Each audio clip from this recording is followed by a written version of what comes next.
કેમ છો લાલાઓ? સર મજામાં છીએ, પણ રસાયણ વિજ્ઞાનનું પહેલું ચેપ્ટર ચાલી ગયું અને કંઈ ખબર પડી નહીં. તો લાલા, તને ખબર ના પડવાનું કારણ એ છે કે તારું બેઝિક કાચું છે. ઓકે, કોઈ પણ સબ્જેક્ટ શીખવું હોય તો એનું પાયાનું નોલેજ થોડું હોવું બહુ જરૂરી છે. તો રસાયણ વિજ્ઞાનની અંદર જો તને રાસાયણિક સૂત્ર લખતા નહીં આવડે તો પછી સમીકરણ બનાવતા નહીં આવડે. ક્લિયર છે? તો પહેલા તો તારે શું કરવું પડે કે ભાઈ રાસાયણિક સૂત્રો લખતા શીખવું પડશે. તારે આણ્વીય સૂત્ર, અણુ જે સૂત્રો હોય છે એ લખતા શીખવું પડશે. હવે માની લો કે તને કેલ્શિયમ ક્લોરાઇડ લખતા નથી આવડતું, તને લેડ નાઇટ્રેટ લખતા નથી આવડતું, તો કઈ રીતે કામ ચાલશે? તો આજે આપણું કામ શું છે કે આ દરેક રાસાયણિક સૂત્ર લખતા શીખવાનું છે. જો તને આટલી વસ્તુ આવડી ગઈ ને, તારું 50% રાસાયણિક વિજ્ઞાનનું કામ થઈ ગયું, સમજી લે. કારણ કે આખો 4 ચેપ્ટર છે, 4 ચેપ્ટરની અંદર રાસાયણિક સમીકરણો જ આવશે. તો પહેલી વસ્તુ શું છે કે તારે બધું ક્લિયર કરવું પડશે. ઓકે, તો ચાલ લાલા, આજે આપણે શીખીએ કે ભાઈ રાસાયણ વિજ્ઞાનમાં એવી તો કઈ વસ્તુ છે કે જો એ મને આવડી જશે તો મારું 50%નું કામ પૂરું થઈ જશે. ઓકે, તો આજે હું તને એ વસ્તુ શીખવાડીશ. ઓકે, સૌથી પહેલું કામ તારે શું કરવાનું છે કે અહીંયા હું જે કોષ્ટક બનાવું ને એ તારે ખાસ તૈયાર કરી લખીને તૈયાર કરવાનું. જો સ્ક્રીનશોટ નથી લેવાનો, લખતા રહેવાનું સાથે સાથે અને શીખતા રહેવાનું છે. તો જ આવડશે, નહીતર નહીં આવડે. ડન? ચાલો, અહીંયા હું પહેલા તો લાઈન દોરી દઉં.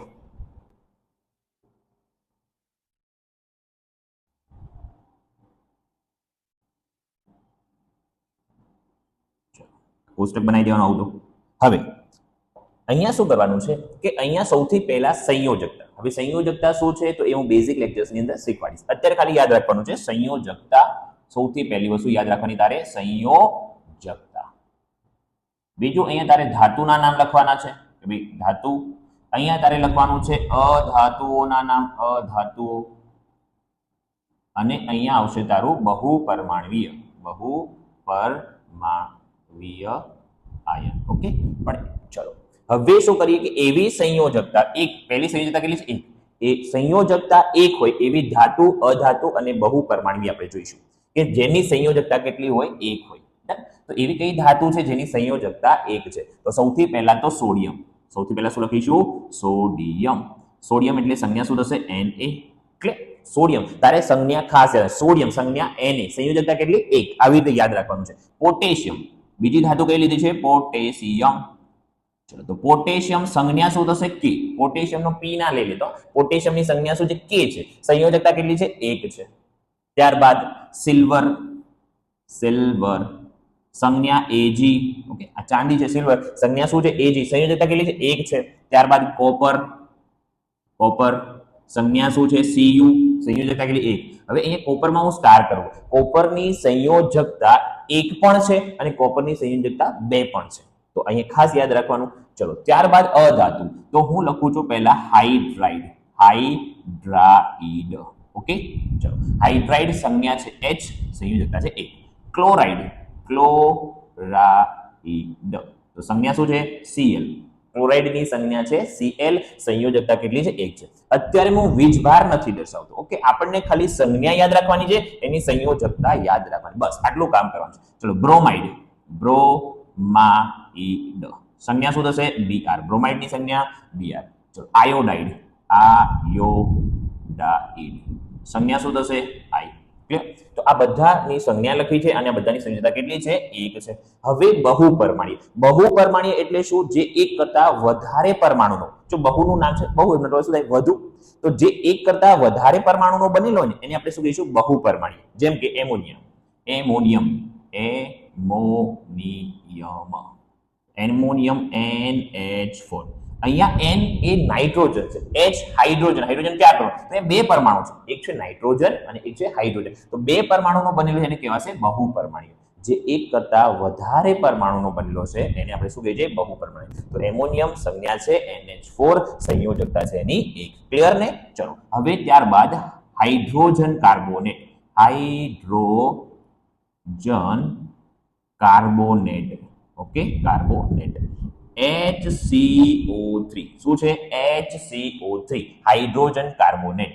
ત્યારબાદ નાઇટ્રેટ, આ ખાસ યાદ રાખજો, નાઇટ્રેટ NO3. સંજ્ઞા શું છે નાઇટ્રેટની? NO3, સંયોજકતા કેટલી થશે લાલા? એક. ડન? ચલો, ત્યારબાદ નાઇટ્રેટ આવી ગયું, હાઇડ્રોજન કાર્બોનેટ.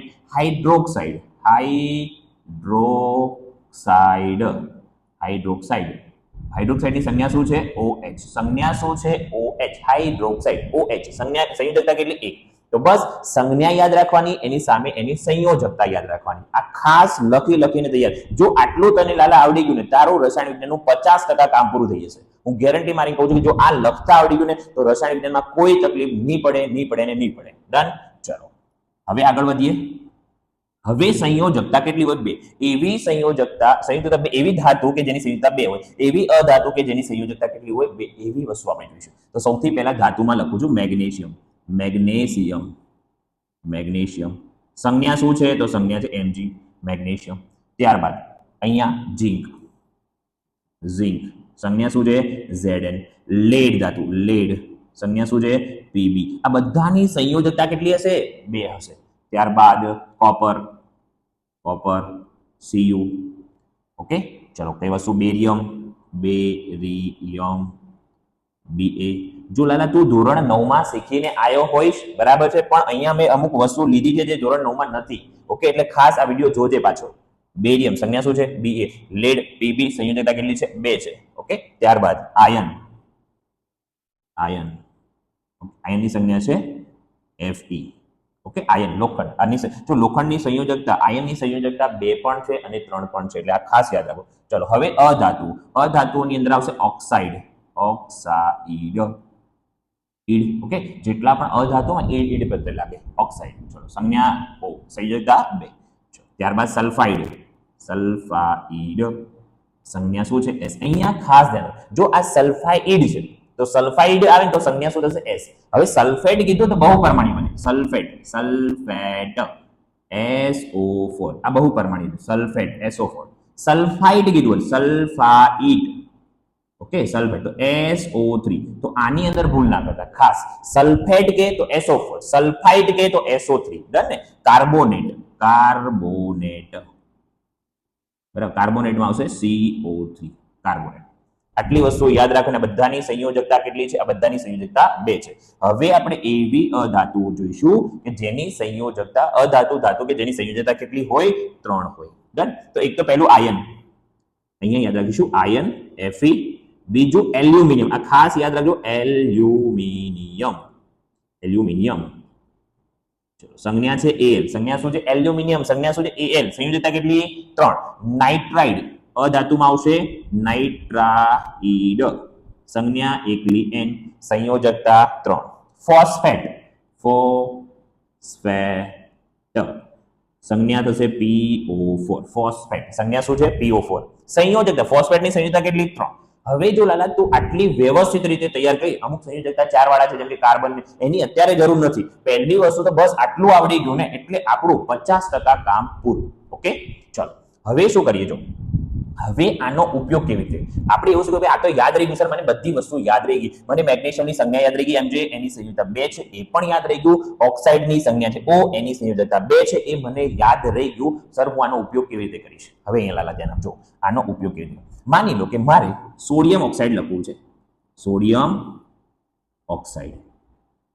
ઓક્સાઇડ અને ધ્યાન રાખ એવું એક પણ ચેપ્ટર નહીં હોય જેમાં તારે સમીકરણ લખવાનું ના આવે આવશે તો પહેલા તો તને નામ તો લખતા આવડવું જોઈએ ને પછી તું સમીકરણ બનાવીશ મને સોડિયમ ઓક્સાઇડ જ લખતા નથી આવતું તો આપણે શીખવા કે સોડિયમ ઓક્સાઇડ કેવી રીતે લખાય ચલો સોડિયમની સંજ્ઞા શું છે Na ઓક્સાઇડની સંજ્ઞા શું છે તો કે O છે સો અહીંયા સોડિયમની સંયોજકતા કેટલી સંયોજકતા સર 1 ઓક્સાઇડની સંયોજકતા કેટલી હતી 2 જો લાલા અહીંયા ધ્યાન આપજો આ તારું ઓક્સાઇડ જો કેટલી સંયોજકતા 2 સોડિયમ કેટલી સંયોજકતા 1 તો એની નીચે એક એની સંયોજકતા લખ હવે આ બે અહીંયા ગુણાય આ બે ક્યાં જશે અહીંયા આ ક્યાં જશે એક અહીંયા તો બન્યું શું Na2O આ થઈ ગયું તારું સોડિયમ ઓક્સાઇડ હવે માની લો કે પોટેશિયમ ઓક્સાઇડ બનાવવું છે પોટેશિયમ ઓક્સાઇડ બનાવવું છે ઓક્સાઇડ તો પોટેશિયમ માટે સંજ્ઞા થશે K ઓક્સાઇડની O આની સંયોજકતા 1 આની સંયોજકતા 2 તો આ બે અહીંયા ગુણાશે આ એક અહીંયા K2O આ થઈ ગયું તારું પોટેશિયમ ઓક્સાઇડ ઓકે લાલા ધ્યાન રાખજો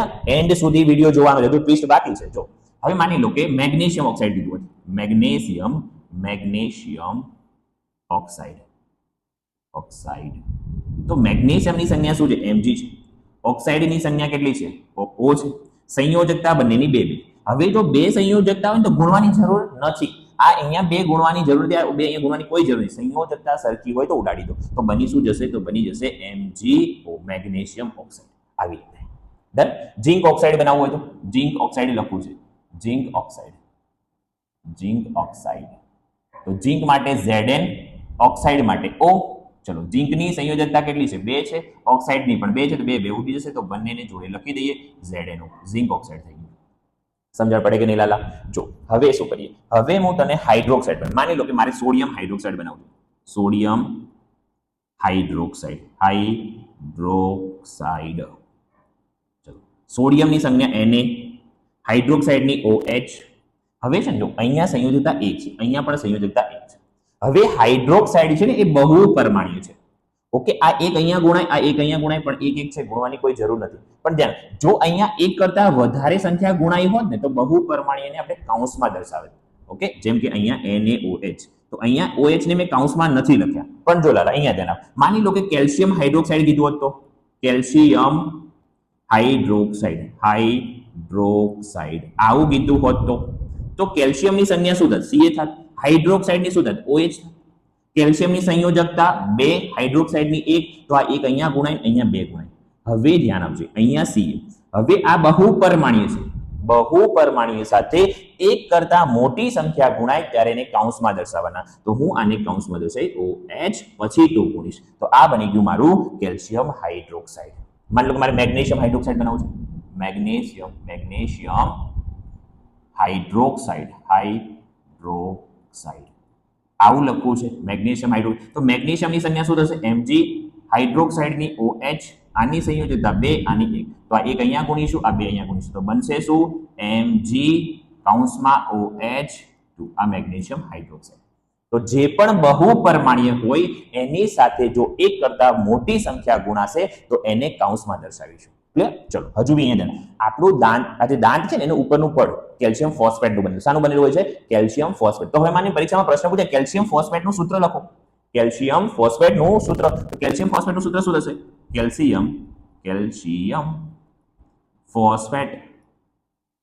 તો આનું સૂત્ર લખો. તો કેલ્શિયમની સંજ્ઞા Ca, ફોસ્ફેટની PO4, કેલ્શિયમની સંયોજકતા 2 છે. ફોસ્ફેટની કેટલી હતી? હા, ફોસ્ફેટ જો સૌથી છેલ્લે નીચે હતું 3. હા, તો આ 3 અહીંયા ગુણાશે, આ 2 અહીંયા ગુણાશે, તો બની ગયું Ca3 કૌંસમાં PO4 નો 2.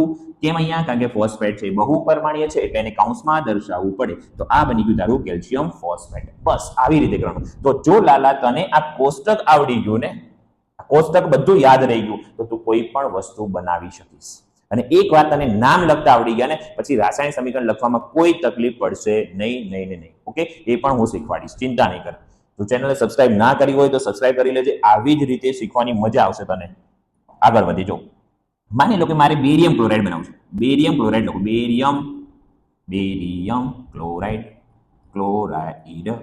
ચલો, બેરિયમની સંજ્ઞા Ba, ક્લોરાઇડની Cl. બેરિયમની સંયોજકતા 2, ક્લોરાઇડની 1, તો આ એક અહીંયા 2 ત્યાં, તો બનશે શું? BaCl2, barium chloride. સમજ પડે કે નહીં? ક્લોરાઇડ છે બહુપરમાણીય નથી એટલે એને કૌંસમાં ના દર્શાવાય. લેડ નાઇટ્રેટ, પહેલી જ વિઘટન પ્રક્રિયામાં લેડ નાઇટ્રેટને ગરમ કરે છે ને, તો લેડ નાઇટ્રેટનું સૂત્ર ના લખતા આવડે તો પછી શું કઈ રીતે સમીકરણ લખીશ? લેડ સંજ્ઞા શું થશે? Pb, નાઇટ્રેટની NO3, આની સંયોજકતા 2 છે, આની 1 છે, તો અહીંયા 1 અહીંયા ગુણો, 2 ત્યાં ગુણો. આ બહુપરમાણીય છે તો Pb કૌંસમાં NO3 ટ્વાઇસ. બંને આવી રીતે. તો આટલું આવડી જશે તો તને રાસાયણિક સૂત્ર લખતા આવડશે. અને એકવાર રાસાયણિક સૂત્ર લખતા આવડી ગયા પછી સમીકરણ લખવા તો બહુ સરળ છે લાલા. ઓકે, તો ચેનલને સબસ્ક્રાઇબ ના કરી હોય તો સબસ્ક્રાઇબ કરી દેજે અને બેલ આઇકોન ક્લિક કરી લેજે જેથી મારા નવા વિડીયોની અપડેટ મળતી રહે. મળીએ નવા વિડીયો સાથે. અને આ ચેપ્ટરની આપણે શરૂઆત પણ કરી દઈશું. તો નવા વિડીયોમાં હું લઈને આવીશ રાસાયણિક પ્રક્રિયાઓ અને સમીકરણો. ચેનલને સબસ્ક્રાઇબ કરી દેજો. Thank you.